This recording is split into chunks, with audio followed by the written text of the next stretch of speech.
حضرت امام علی رضی اللہ تعالی عنہ اللہ کے آخری نبی صلی اللہ علیہ وآلہ وسلم کے چچا کے بیٹے اور داماد ہیں۔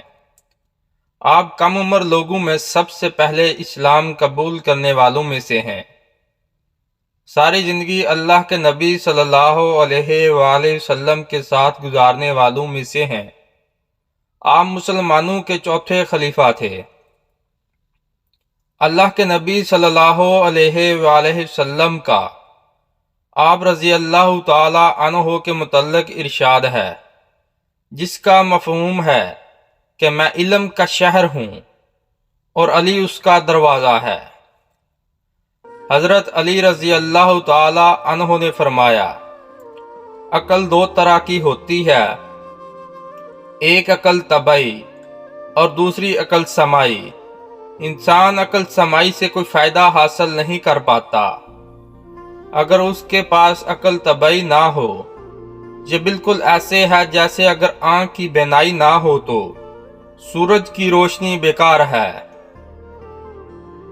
جب تک کوئی بات تیرے منہ میں بند ہے تب تک تم اس کے مالک ہو، اور جب تم اسے زبان سے ادا کر کے منہ سے نکال لیتے ہو تب وہ تمہاری مالک بن جاتی ہے۔ شریف کی پہچان یہ ہے کہ جب کوئی اس کے ساتھ سختی کرتا ہے تو وہ سخت ہو جاتا ہے، اور جب کوئی اس کے ساتھ نرمی سے بات کرے تو وہ نرمی سے جواب دیتا ہے۔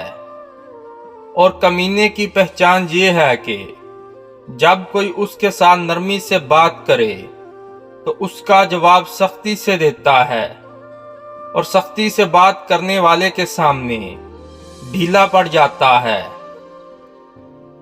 ڈاکٹر اقبال رحمۃ اللہ علیہ فرماتے ہیں، ہو حلقہ یاراں تو ریشم کی طرح نرم، بزم حق کو باطل ہو تو فولاد ہے مومن۔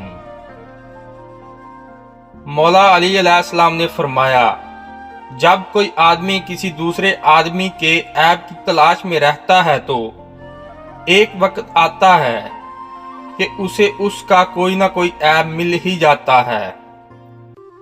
شیر خدا کا فرمان ہے، جو شخص جان بوجھ کر گمراہی کا راستہ اختیار کرے اسے کوئی راہ راست پر نہیں لا سکتا۔ حیدر کرار نے فرمایا، کبھی اچانک تمام کام درست ہو جاتے ہیں اور کبھی طلبگار ناکام رہتا ہے، اور میں نے اللہ کو اپنے ارادوں میں ناکامی سے پہچانا۔ خیبر شکن مولا علی کا فرمان ہے، جب کسی شخص کا علم اس کی عقل سے زیادہ ہو جاتا ہے تو وہ علم اس کے لیے وبال جان بن جاتا ہے۔ علم کے شہر کے دروازے سے اعلان ہوا، صدق یقین کے ساتھ سوئے رہنا اس نماز سے کہیں بہتر ہے جس کے پڑھنے میں یقین شامل نہ ہو۔